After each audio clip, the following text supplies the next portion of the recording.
ମାଆଙ୍କର କେବେ ଅନୁଭବ କରିନାହାନ୍ତି ଆପଣ ପୂଜା କଲାବେଳକୁ? ଅନୁଭବ ତ ଯେଉଁଟାକୁ ମୁଁ ଭାବିଥିବି ଗୋଟେ ଜିନିଷ ମା ଆଜି ଏଇଟା କଲେ ସେଇଟା ହୁଅନ୍ତା ସେଇଟା ହୁଅନ୍ତା, ସେ କେମିତି ପ୍ରକାର ହେଇଯାଏ ମୁଁ ତ ଭାଷାରେ କହିପାରିବିନି। ବହୁତ ଯାହା ଭାବିଲେ ତ ଆପଣ ମାଆଙ୍କ ଅନୁଭବ ଆପଣ କରିଛନ୍ତି? ହଁ। ଦେଖନ୍ତୁ ଏଇଟା ହେଉଛି ମର୍ଚିଗଡ଼ ଛକ, ଆଉ ଏଇଟା ହେଉଛି ମାଆଙ୍କ ପୁରା ମନ୍ଦିରଟା। ତ ବର୍ତ୍ତମାନ ଭିତରକୁ ଯିବା, ଭାଇନା ଏଠି ଠିଆ ହେଇଛନ୍ତି, ଭାଇନାଙ୍କଠୁ ବୁଝିବା ମନ୍ଦିର ବିଷୟ ସବୁ। ତ ପୁରା ମନ୍ଦିରଟା ଦେଖିଦିଅନ୍ତୁ ଏଇଠି ମାଆଙ୍କର।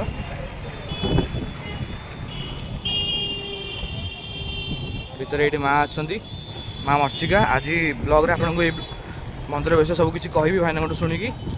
ତ ଚାଲନ୍ତୁ ଆଜି ବ୍ଲଗ୍ଟା ଷ୍ଟାର୍ଟ କରିବା। ବର୍ତ୍ତମାନ ମୁଁ ମାଆଙ୍କ ମନ୍ଦିରରେ ଅଛି। ବର୍ତ୍ତମାନ ମୁଁ ଅଛି ମା ମର୍ଚିକାଙ୍କ ମନ୍ଦିରରେ। ଭାଇନାଙ୍କ ସହିତ ଆମେ କଥା ହେବା, ପୁରା ମନ୍ଦିରର ଡିଟେଲ୍ ବୁଝିବା, ହିଷ୍ଟ୍ରି କ'ଣ ଅଛି ମାଆଙ୍କର, ମା କେବେ କ'ଣ ଆବିର୍ଭାବ ଏଇଠି ହେଇଥିଲେ, ମାଆଙ୍କ ପୂଜା ଅର୍ଚ୍ଚନା କେମିତି କ'ଣ ହୁଏ, ମାଆଙ୍କର କେଉଁ କେଉଁ ପର୍ବ ଏଠି ପାଳନ ହୁଏ, ପୁରା ସବୁ ଡିଟେଲ୍ ମୁଁ ଆପଣଙ୍କୁ ଭାଇନାଙ୍କଠୁ ବୁଝିକି କହିବି। ତ ପ୍ରଥମେ ମୁଁ ଆପଣଙ୍କୁ ପୁରା ମନ୍ଦିରଟା ଦେଖିଦେଉଛି, ମନ୍ଦିରଟା ଦେଖନ୍ତୁ। ତ ଭାଇ ଦେଖନ୍ତୁ ଏଇଠୁ ହେଲା ମାଆଙ୍କ ମନ୍ଦିର, ଏଇଟା ଏଣ୍ଟ୍ରି ପଏଣ୍ଟଟା ହେଲା, ଏଇଟା ଗେଟ୍ଟା। ଆଉ ଏଇଠି ଦେଖନ୍ତୁ ଏଇଠି ଯେମିତି କିଛି ମାଆଙ୍କ ମନ୍ଦିରଟା ଏଇଠି ଅଛି। ଏଇଟା ହେଉଛନ୍ତି ବେଢ଼ାରେ ମା ସବୁ ବସିଛନ୍ତି, ଏଇଠି ମା କାଳୀ ଅଛନ୍ତି, ମା ତାରା ଅଛନ୍ତି। ଦେଖନ୍ତୁ ଏଇଠି ମା ଭୁବନେଶ୍ୱରୀ ଏଇଠି ଅଛନ୍ତି, ଛିନ୍ନମସ୍ତା ଏଇଠି ଅଛନ୍ତି। ତ ଦେଖନ୍ତୁ ଏମିତି ପୁରା ସାଇଡ଼୍ରେ ମାଆଙ୍କ ସବୁ ମୂର୍ତ୍ତି ଅଛି ଏଇଠି ମାଆଙ୍କ ବେଢ଼ାରେ। ତାପରେ ଏପଟେ ଦେଖନ୍ତୁ, ଏପଟେ ବି ସେମିତି ମାଆଙ୍କର ସବୁ ମୂର୍ତ୍ତି ଅଛି। ଦେଖନ୍ତୁ ମା କମଳା ଅଛନ୍ତି, ଏଠି ବଗଲାମୁଖୀ ଅଛନ୍ତି ମା। ତ ଦି ସାଇଡ଼୍ରେ ଦେଖନ୍ତୁ ମାଆଙ୍କ ମୂର୍ତ୍ତି ସବୁ ଅଛି ଏଇଠି। ଏପଟ ସାଇଡ଼୍ରେ ମାଆଙ୍କ ମୂର୍ତ୍ତି ରହିଲା, ଆଉ ଏପଟ ସାଇଡ଼୍ରେ ମାଆଙ୍କ ସବୁ ମୂର୍ତ୍ତି ଅଛି ଏଇଠି।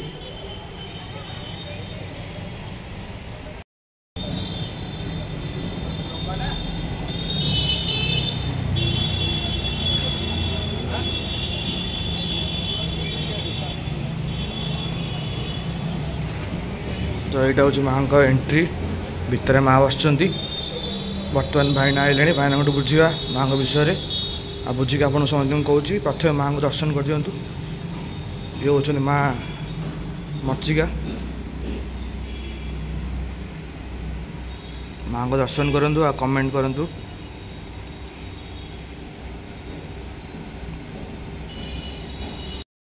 ବର୍ତ୍ତମାନ ଆମ ସହିତ ଯେଉଁ ମାଆଙ୍କ ପୂଜକ ଯିଏ ଅଛନ୍ତି, ମାଆଙ୍କୁ ଯିଏ ପୂଜା କରନ୍ତି ଡେଲି, ସିଏ ଆମ ସହିତ ଅଛନ୍ତି। ତ ଭାଇନା ଆମକୁ ମାଆଙ୍କ ବିଷୟରେ ବହୁତ କିଛି କହିବେ ଆଜି। ତ ଭାଇନା ପ୍ରଥମେ ଆପଣଙ୍କ ନାଁ କ'ଣ? ଶିବନାରାୟଣ ଦାସ, ନିଶ୍ଚଳ ସାହି, ପୁରୀ। ତ ଭାଇନା ଆପଣ ମାଆଙ୍କ ପାଖରେ ଏଠି କେତେ ବର୍ଷ ମାଆଙ୍କୁ ପୂଜା କଲେଣି? ଦୀର୍ଘ 6.5 ବର୍ଷ 7 ବର୍ଷ ପାଖାପାଖି। ତ ଭାଇନା ଆମକୁ ପ୍ରଥମେ କହିବେ ମାଆଙ୍କର ନାଁ ମର୍ଚିକା କାହିଁ ରହିଲା? ମାଆଙ୍କ ନାଁ ମର୍ଚି, ପ୍ରାଚୀ ନଦୀ କୂଳରୁ ଆବିର୍ଭାବ ହୋଇ ମା ଆସିକିରି ଆଜ୍ଞା ଏଠି ବିରାଜମାନ ହୋଇଥିବା ରଜା ଗଜପତି ମହାରାଜା, ଶ୍ରୀମନ୍ଦିର ମୁଖ୍ୟ ପ୍ରଥମ ସେବାୟତ ଗଜପତି ମହାରାଜା, ଆଜ୍ଞା ତାଙ୍କ ମାଧ୍ୟମରେ ମା ଏଠି ପୂଜିତ ହେଉଥିଲେ। ଆଜ୍ଞା କାଳକ୍ରମେ ପୁଷ୍ପାଳଙ୍କ ପରିବାରକୁ ହସ୍ତାନ୍ତର କରିଥିଲେ। ଆଜ୍ଞା ସିଏ କିଛି ଦିନ ଚଳିବା ପରେ ଏଇଟା ସାର୍ବଜନୀନ ହୋଇଛି। ସୁଆର ସାହି ବାସିନ୍ଦା ସବୁ ସଭ୍ୟମାନେ ତାକୁ ମିଶି ଆର ରକ୍ଷଣାବେକ୍ଷଣ କରୁଛନ୍ତି। ତ ଆଜ୍ଞା ପ୍ରଥମେ ପୁଷ୍ପାଳ ଘର କରିଥିଲେ ଏଇଠି କାମ, ମାଆଙ୍କ ସେବା କରିଥିଲେ। ତାପରେ ସମୟ ପରେ ବ୍ରାହ୍ମଣ ଖଞ୍ଜା ହୋଇ ଏଇଟା ବୋର୍ଡ କରି ତାକୁ ସେ ସାହି ଭାଇମାନେ, ଏଇଟା କାହାର ଅନୁଦାନ ନାହିଁ, ସେ ନିଜେ ନିଜେ ସେ ଚେଷ୍ଟା କରି ତାକୁ ତୁଲି ଆସିଛନ୍ତି। ଆଉ ବାହାରର କୌଣସି ପଇସା ପତ୍ର ଭଲ ମନ୍ଦ ଏଗୁଡ଼ାକ ନା, ନିଜ ମାଆଙ୍କର ନିଜସ୍ୱ ପଇସାରେ ସବୁ କାର୍ଯ୍ୟ ହୁଏ। ତ ମା ହେଉଛନ୍ତି ଆମର ମର୍ଚିଗଡ଼ ଛକରୁ ମାଆଙ୍କ ମନ୍ଦିର। ମାଆଙ୍କ ନାମ ଅନୁସାରେ, ମାଆଙ୍କ ମର୍ଚି ଠାକୁରାଣୀଙ୍କ ନାମ ଅନୁସାରେ ଆଜ୍ଞା ଏଇ ଯେଉଁ ଟ୍ରାଫିକ୍ ସ୍କୋୟାର ଆପଣଙ୍କର ଅଛି, ଆଜ୍ଞା ନାମ ହେଲା ମର୍ଚିଗଡ଼ ଛକ। ଆଜ୍ଞା। ତ ଭାଇନା ମାଆଙ୍କର ପ୍ରତିଦିନ ନୀତିକାନ୍ତି କେମିତି କ'ଣ ହୁଏ? ପ୍ରତ୍ୟେକ ଦିନ ନୀତି ଶ୍ରୀମନ୍ଦିରର ଯେଉଁଭଳିଆ ବ୍ୟବସ୍ଥା, ଆଜ୍ଞା ସେଇଭଳି ପ୍ରାତଃ 6ଟାରୁ 6:30 ମଧ୍ୟରେ ଦୁଆରପିଟା, ଦୁଆରପିଟା ମଙ୍ଗଳ ଆଳତି, ମଙ୍ଗଳ ଆଳତି ପରେ ଅବକାଶ, ମୈଲମ ଅବକାଶ ହେତୁ କହି ସକାଳେ ବେଶ ଆଳତି ବଢ଼େ। ଆଜ୍ଞା ବେଶ ଆଳତି ବଢ଼େ, ପାଣି ପଡ଼େ, ଶଙ୍କୁଡ଼ି ଭୋଗ ବ୍ୟବସ୍ଥା, ଯେଉଁ ଧୂପ ଉଠେ ଯେଉଁଟା ଆମ ଖିଚୁଡ଼ି ଆଉ ଡାଲମା, ଆଉ ତା ସାଙ୍ଗରେ ଆପଣ ଯାହା କରିପାରିବେ ସେଇଟା ଦୈନନ୍ଦିନର ଭୋଗ। ଭୋଗ ପରେ ମାଆଙ୍କର ପାଣି ପଡ଼ି ଆଳତି ହେଇ ମା ପହଡ଼ ଯିବେ, ଦିବା ପହଡ଼ କୁହାଯାଏ। ତାପରେ ସନ୍ଧ୍ୟା 6ଟାରୁ ଆପଣଙ୍କର 7:30 ମଧ୍ୟରେ ଏ ସମସ୍ତଙ୍କର ପାର୍ଶ୍ୱଦେବାଦେବୀ ସମସ୍ତେ ଆଳତି ବଢ଼େ। ସେ ଆଳତି ବଢ଼ିବା ପରେ ରାତିକି ଅମୃତ ମଣି ଟିକେ ଛେନା କ୍ଷୀର ରାବଡ଼ି ଗୋରସ ଜାତୀୟ ଜିନିଷ ଅମୃତମଣି ଟିକେ ହୁଏ। ମା ବଡ଼ ଯାଆନ୍ତି ଶ୍ରୀମନ୍ଦିରରୁ ସୀମା ପ୍ରସାଦ ଆସେ, କୋଠ ଭୋଗ ସୀମା ପ୍ରସାଦ ଆସି ସମର୍ପଣ ହୋଇ ମା ବଡ଼ ଯାଆନ୍ତି। ତ ଭାଇନା ଏଠି ଆପଣ କହିଥିଲେ ନୀତିକାନ୍ତି ବିଷୟରେ, ଭାଇନା ଏଠି ମାଆଙ୍କ ପାଖରେ କେଉଁ କେଉଁ ସବୁଠୁ ବଡ଼ ବଡ଼ ପର୍ବ ସବୁଠି ପାଳନ କରାଯାଏ? ମାଆଙ୍କର ବିଶେଷ ବଡ଼ ପର୍ବ ହେଲା ଚୈତ୍ର ମାସ ନବପତ୍ରିକା ଏବଂ ଆଶ୍ୱିନ ମାସରୁ ଷୋଳ ପୂଜା, ଷୋଡ଼ଶ ଦିନ ପୂଜା ବା ଶାରଦୀୟ ପୂଜା ହେଲା ଯୋଡ଼ିକ ପର୍ବ। ଯୋଡ଼ିକ ଯାକ ପର୍ବରେ ଆପଣଙ୍କର ଆଶ୍ୱିନ ମାସରେ 16 ଦିନ ଯାକ ଚଣ୍ଡୀପାଠ କରାଯାଏ ଏବଂ ଚୈତ୍ର ମାସରେ 9 ଦିନ ଯାକ ଚଣ୍ଡୀପାଠ ହୁଏ। ତ ମାଆଙ୍କ ପାଖରେ ଏଠି ଚଣ୍ଡୀପାଠ ବି ହୁଏ? ଚଣ୍ଡୀପାଠ ହୁଏ ଏବଂ ଆଶ୍ୱିନ ମାସରେ ବିଶେଷ କରି ଅମାବାସ୍ୟାଠୁ ଆପଣ ମୂଳାଷ୍ଟମୀ ନକ୍ଷତ୍ର ଦ୍ୱିତୀୟା ମା ବସନ୍ତି କଳସ ପୂଜା ବରଣ ହୁଏ ଏବଂ ତା ମଧ୍ୟରେ ଅମାବାସ୍ୟା ପରଠୁ ଆପଣଙ୍କର 10 ଦିନ ପର୍ଯ୍ୟନ୍ତ ବେଶ ବଢ଼େ। ତ ଭାଇନା ମୋତେ ଗୋଟେ କଥା କୁହନ୍ତୁ, ଯେଉଁ 16 ପୂଜା ମାଆଙ୍କ ପାଖରେ ହୁଏ ସେଥିରେ କ'ଣ କ'ଣ ଭୋଗ ହୁଏ? 16 ପୂଜାରେ ମାଆଙ୍କର ଦୈନନ୍ଦିନ ଯେମିତି ନୀତିକାନ୍ତି ଆପଣ ଶୁଣିଥିଲେ ସେଭଳିଆ କାର୍ଯ୍ୟ ହୁଏ। ଚଣ୍ଡୀପାଠରେ ଟିକେ ଶୀତଳ ଭୋଗ, ମୁଗ, ନଡ଼ିଆ ଏସବୁ ବିଭିନ୍ନ ପ୍ରକାର ଫଳମୂଳ ଏଇଟା ଟିକେ ମଣି ହୁଏ, ପଇଡ଼ ଘଷା ଏସବୁ ମାଆଙ୍କର ଲାଗେ। ରାତିରେ ସନ୍ଧ୍ୟା ସମୟରେ ପଣାଟି ଭୋଗ ହୋଇ ପଣାଟି ବାହାରେ ବାଡ଼ିଆ ହୁଏ ଏବଂ 3 ପୂଜା ଯେଉଁ ମହାସପ୍ତମୀ, ମହାଷ୍ଟମୀ, ମହାନବମୀ, 3 ପୂଜାରେ ଆମିଷର ଟିକେ ବ୍ୟବସ୍ଥା ଅଛି, କିନ୍ତୁ ମା ପରମ ବୈଷ୍ଣବୀ ମା ମର୍ଚି ଠାକୁରାଣୀ ଭୁବନେଶ୍ୱର ନାମରେ ପରିଚିତ, ତେଣୁ ପରମ ବୈଷ୍ଣବୀ ମା ତାଙ୍କର ଆମିଷ ଭୋଗ ଲାଗେନି, ଆମିଷ ଛାୟା ନାହିଁ ବାହାରେ ଏଇଟା। ତ ମା ହେଉଛନ୍ତି ପରମ ବୈଷ୍ଣବୀ, ସେ ବି ମାଆଙ୍କ ପାଖରେ ଅଷ୍ଟଭୁଜା। ମାଆଙ୍କ ଆଜ୍ଞା ଭୁଜରେ କ'ଣ କ'ଣ ଅଛି? ଭୁଜ ଅଛି ଖଡ଼ଗ, ଅଭୟ, ଜପାମାଳି, ଘଣ୍ଟି ଏସବୁ। ତ ମାଆଙ୍କର ଭୁବନେଶ୍ୱରରେ ତ ମାଆଙ୍କ ମାନେ ଆଇଁଷ ଭୋଗ ହୁଏନି, ପୋଡ଼ାବଳି ତ ମାଆଙ୍କ ପାଖରେ କିନ୍ତୁ ହୁଏ, କିନ୍ତୁ ବାହାରେ ହୁଏ ନା? ପୋଡ଼ାବଳି ବି ହୁଏନି ଆଜ୍ଞା। ଯାହା ଖିଚୁଡ଼ି, ଡାଲମା, ଶାଗ, ବେସର, ଖଟା, କ୍ଷୀରି ଏଇସବୁ ଯେଉଁ ଜିନିଷ ଲାଗିଥାଏ ସବୁ ସାଧା। ଦେଉଳରେ ଶ୍ରୀମନ୍ଦିର ପନିପରିବା ଯାହା, ଏଇଟା ଅନ୍ୟ ପରିବା ଭିତରେ ପ୍ରବେଶ ନାହିଁ, ବି ଅମୁଲର ବ୍ୟବସ୍ଥା ନାହିଁ। ଶ୍ରୀମନ୍ଦିର ବ୍ୟବସ୍ଥା ଯେମିତି କ୍ଷୀର, ଯେମିତି ସର, ସେଇ ପ୍ରକାର ଜିନିଷରେ ଏଠି କାର୍ଯ୍ୟ ହୁଏ, ବାହାର ଜିନିଷ କିଛି ପଶେନି। ତ ଆଜ୍ଞା ଭାଇନା ମାଆଙ୍କର କେଉଁ କେଉଁ ମାନେ ସବୁଠୁ ସୁନ୍ଦର ସୁନ୍ଦର ଭେଷ କିଛି କୁହନ୍ତୁ? ବେଶ ମାଆଙ୍କର ଗାୟତ୍ରୀ ବେଶ ଅଛି, ମହାଲକ୍ଷ୍ମୀ ବେଶ ଅଛି, ସରସ୍ୱତୀ ବେଶ ଅଛି, ନୀଳ ସରସ୍ୱତୀ ବେଶ ଅଛି, କାଳୀ ବେଶ ଅଛି, ରାଜରାଜେଶ୍ୱରୀ ବେଶ ଅଛି, ଏଇଭଳିଆ ବେଶ ସବୁ। ଏସବୁ ବେଶ ଭାଇନା କେଉଁ କେଉଁ ଦିନରେ ପର୍ଟିକୁଲାରଲି ହୁଏ? ଏଇଟା ଅମାବାସ୍ୟା ଠାରୁ ଦଶମୀ, ସେଇ ଭିତରେ ଆଶ୍ୱିନ ମାସ ତାର ଭିତରେ କାର୍ଯ୍ୟ ହୁଏ। ଆଚ୍ଛା ଆଚ୍ଛା। ତ ଭାଇନା ଆପଣଙ୍କ ତ ଏଠି କେତେ ଦିନ ଏଠି ପୂଜା କଲେଣି, କିଛି ତ ଅନୁଭୂତି ଥିବ ଆପଣଙ୍କର? ଅନୁଭୂତି ଏତିକି କହିବା ଯେ ଶ୍ରଦ୍ଧା ଯାହା ଦେବି ସର୍ବଭୂତେଷୁ ସଦାର୍ପଣ ସନ୍ତା, ଯଦି ଶ୍ରଦ୍ଧା ଅଛି ଶ୍ରଦ୍ଧାରେ ଯାହାଟା କି ସମର୍ପି ଦେବେ ତାଙ୍କୁ, ତାହେଲେ ନିଶ୍ଚିତ ଫଳପ୍ରଦ ହେବ।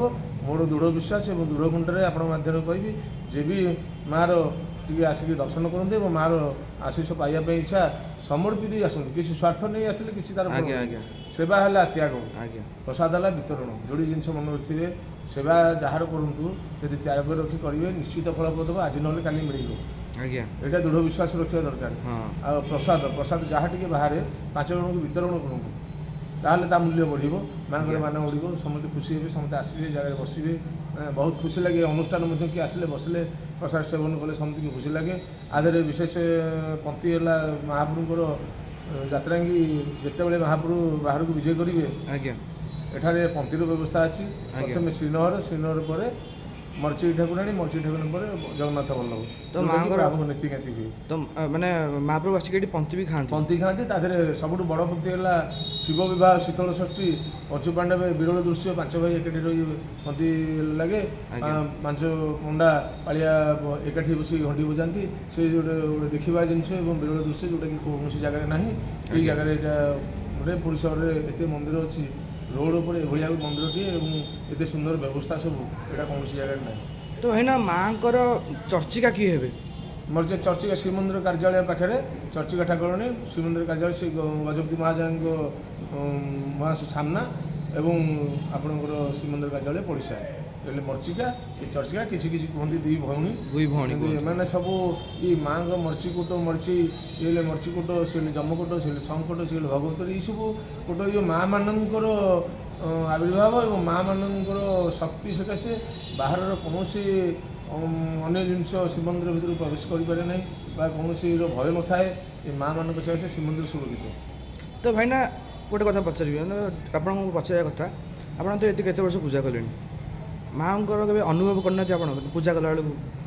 ଅନୁଭବ ତ ଯେଉଁଟାକୁ ମୁଁ ଭାବିଥିବି ଗୋଟେ ଜିନିଷ ମା ଆଜି ଏଇଟା କଲେ ସେଇଟା ହୁଅନ୍ତା ସେଇଟା ହୁଅନ୍ତା, ସେ କେମିତି ପ୍ରକାର ହେଇଯାଏ ମୁଁ ତ ଭାଷାରେ କହିପାରିବିନି। ବହୁତ ଯାହା ଭାବିଲେ ତ ଆପଣ ମାଆଙ୍କ ଅନୁଭବ ଆପଣ କରିଛନ୍ତି? ହଁ ହଁ, ବହୁତ ଦୁଃଖରୁ ପାର କରୁଛନ୍ତି। ଆଜ୍ଞା।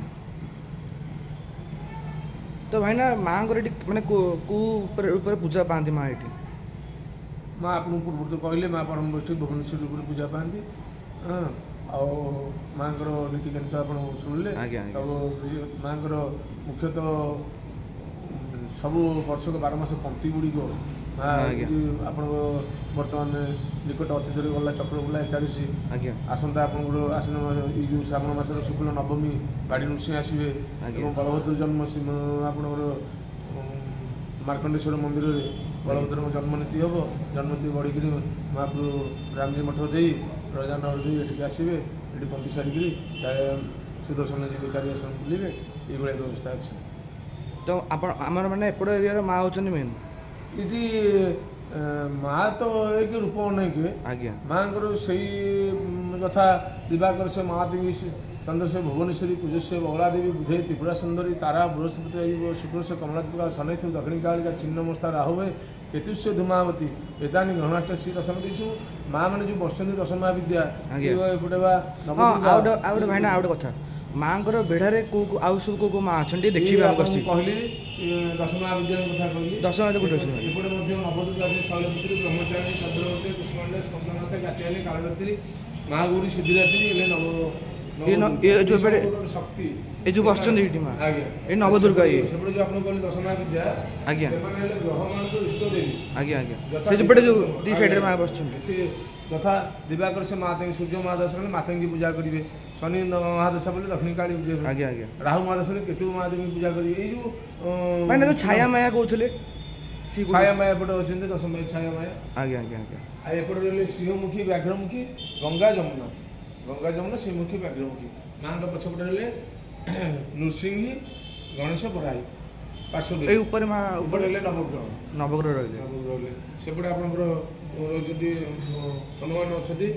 ଏ ମନ୍ଦିର ସମ୍ପୂର୍ଣ୍ଣ ଆଜ୍ଞା ଦେବତା ଆଉ ଦେବୀଙ୍କ ଭିତରେ ପରିପୂର୍ଣ୍ଣ ପୂର୍ଣ୍ଣାଙ୍ଗ ମନ୍ଦିର। ମନ୍ଦିର କୋଉଠି ଖାଲି ନାହିଁ, ବହୁତ ପୁରୁଣା ମନ୍ଦିର ତ ଏଇଟା। ପ୍ରଥମ ମାନେ ଯେତେବେଳେ ଜଗନ୍ନାଥ ମନ୍ଦିର ପ୍ରତିଷ୍ଠା ହେଲେ ସେବେଠୁ ମା ଅଛନ୍ତି। ବହୁତ ଆଗରୁ ଆମେ କହିବା ଯୋଉମାନେ ସବୁ ଯୋଉମାନେ ଚାଲିଗଲେଣି ବୁଝିବେ କହିବେ। ଭିତରେ ଆଜ୍ଞା ମହାବୀର ଅଛନ୍ତି, ଏଠି ମହାବୀର ଅଛନ୍ତି, ଶ୍ରୀକୃଷ୍ଣ ଅଛନ୍ତି। ଆଜ୍ଞା। ଏ ଅନୁଷ୍ଠାନ ଯୋଉମାନେ ପୂର୍ବଜ ଚାଲିଗଲେଣି ତାଙ୍କର ଯୋଉମାନେ ଥିବେ ନବପିଢ଼ି ସେମାନେ ଯଦି କିଛି କହିବେ। ଆମେ ତ ପୂଜକ ଆସୁଛୁ ଅଳ୍ପ ଦିନ, ଆମେ ଆ ବିଷୟରେ ଏତେ କହିବା। ଏଇଟାକୁ ମନ୍ଦିର ହେଲେ ଆମର ମୁକ୍ତେଶ୍ୱର ମହାଦେବ। ମୁକ୍ତେଶ୍ୱର ମହାଦେବ ବାବା ବି ଅଛନ୍ତି ଏଇଠି। ହଁ ବାବା, ସବୁ ଦେବତା ଏଠି ଅଛନ୍ତି। ଏଠି ଦେଖନ୍ତୁ, ଏଇଠି ମୁକ୍ତେଶ୍ୱର ମହାଦେବ ରହିଲେ। ମାନେ ଏଇଠି କ'ଣ ମାଙ୍କର ପାଣି ପାଣି ବାହାରି ସବୁ ନୀତି ହୁଏ। ଆଜ୍ଞା, ସେଇଟା ସେପଟେ ରୋଷଘର ଅଛି। ଆଜ୍ଞା, କୌଣସି ଜିନିଷ କଳ ପାଣି ମାନେ ମୋଟାମୋଟି ଶ୍ରୀମନ୍ଦିରର ଯୋଉ ପ୍ରକାର ସବୁ ବ୍ୟବସ୍ଥା ସେଇଭଳିଆ ଜିନିଷ ସବୁ ପ୍ରସ୍ତୁତି ହୁଏ। ଯାହା ଘୋରା ପ୍ରସ୍ତୁତି ହୁଏ ସବୁ ଗୁଣ ପାଣି ବାହାର କଳ ପାଣି ଏଗୁଡ଼ା ବ୍ୟବହାର ହୁଏ। ତ ଭିତରେ ଦେଖନ୍ତୁ ମା ଏଇଠି ବସିଛନ୍ତି, ମାଙ୍କ କଥା ଦର୍ଶନ କରିଦିଅନ୍ତୁ। ଆଶା କରୁଛି ଆପଣମାନଙ୍କୁ ଭାଇନା ଯାହା ଯାହା କହିଲେ ଆପଣ ଟିକେ କିଛି ଇନଫର୍ମେସନ୍ ପାଇଥିବେ ମାଙ୍କ ବିଷୟରେ। ମାଙ୍କ ଭିତରେ ଟିକେ ଦର୍ଶନ କରିଦିଅନ୍ତୁ ଏଠି। ଆଉ କମେଣ୍ଟରେ ଜୟ ମା ମର୍ଚିକା ଲେଖନ୍ତୁ। ଗୋଟେ ବେଢ଼ା କରିଦେବା, ସେପଟେ ମୁଁ ଆପଣଙ୍କୁ ଟିକେ ଦେଖିଦେଉଛି। ଏଇଟା ହେଉଛି ମାଙ୍କ ପୁରା ମନ୍ଦିରଟା। ତ ଆପଣଙ୍କ ପାଇଁ ମୁଁ ଆପଣଙ୍କ ଗୋଟେ ବେଢ଼ା ବି କରିଦେଲି ମାଙ୍କ ମନ୍ଦିରର।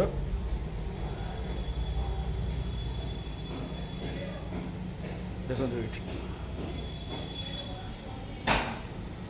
ଏଠି ଗଣେଶ ବି ଅଛନ୍ତି ବେଢ଼ାରେ। ତ ପୁରା ମୁଁ ଆପଣଙ୍କୁ ଗୋଟେ ବେଢ଼ା ବି କରିଦେଲି ମନ୍ଦିରରେ। ଦେଖନ୍ତୁ ଏଠି ମାଙ୍କ ପାଖରେ ଦୀପ ବି ଲାଗିଛି, ଦୀପ ଷ୍ଟାଣ୍ଡ ଅଛି। ଆସିବେ ଗୋଟେ ଦୀପ ବସିଦେବେ, ମାଙ୍କୁ ଡାକିବେ, ମା ଯେମିତି ହେଲେ ଆପଣଙ୍କ କଥା ଶୁଣିବେ। ଏଇଟା ମୁଁ କହୁନି, ଏଇଟା ବହୁତ ଲୋକ ବି ମାନନ୍ତି। ୟା ଭିତରେ ମା ଅଛନ୍ତି। ଆଉ ଏଇଟା ହେଉଛି ମାଙ୍କ ରୋଷଘରଟା। ମାଙ୍କ ଦୈନନ୍ଦିନ ଯେତିକି ପୂଜା ସାମଗ୍ରୀ ଆମର। ଆଜ୍ଞା, ଏଇଟା ଆପଣ ଭାଇନା ଆପଣ ପୂଜା ମାଙ୍କ ରୋଷଘର। आज्ञा एटा है स्टोरटा जो चटपटी रेस्टोरेंट हाँ हाँ माने ये आपण मैंने डेली माने भोग भी निज करन व्यवस्था डेली आज्ञा आ जदि कि सदालु आसी बसती मध्य ताको मना करा जायनी माने ये माने चाहिए लोक आसिक भोग भी कर परिबे माने माने जदि जने दी जन की पळि आसिले हठात पहुंची गले ताको मना नाही किंतु जदि कहबे 4-5 जन की रोसई पई सेति पई से माने सकाळु कहया को पड़िबो एवं से जिंस आनी जोगी देबो पड़िबो आज्ञा आज्ञा से बाबद पैसा पैसा मगा जाय अच्छा एठी मां बरा अछि कि बराई अछि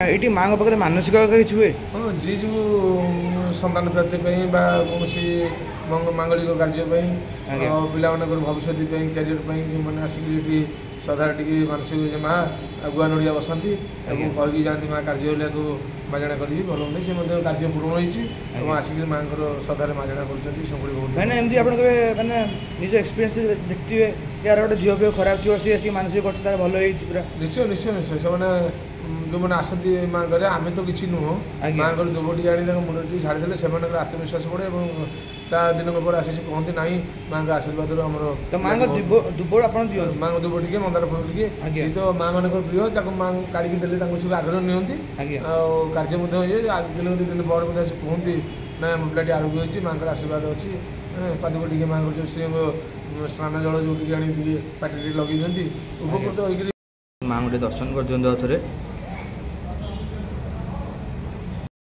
तो देखिए तो आप भाईना सहित कथबार्ता करी मंदिर विषय ट्राए कर किसी जिन इनफर्मेशन दवाक तो जदि आप किसी इनफर्मेशन पाई दयाकोरी चैनल गोटे सब्सक्राइब कर दिखाँ कमेंट करूँ आपको केमती लगे ब्लॉगटा आ लाइक करदे वीडियोटा जिते मात्रा सेयार हो सेयार करूँ तो आशा करी आगू मुझे पुरी सब मंदिर मान वीडियो बनैबी आपको जनइबी ये तो रहा माँ मर्चिका आमर माँ विषय में बहुत जिन आप जाना पाई आज भाईना तो यह हूँ कथा पूरा मंदिर आप भलसे देखीदेली सब माँ को इच्छा जब माँ को इच्छा रहा आग को एमती सब मंदिर आप देखी तो आज ये रही आज सैनिक जय जगन्नाथ बाय।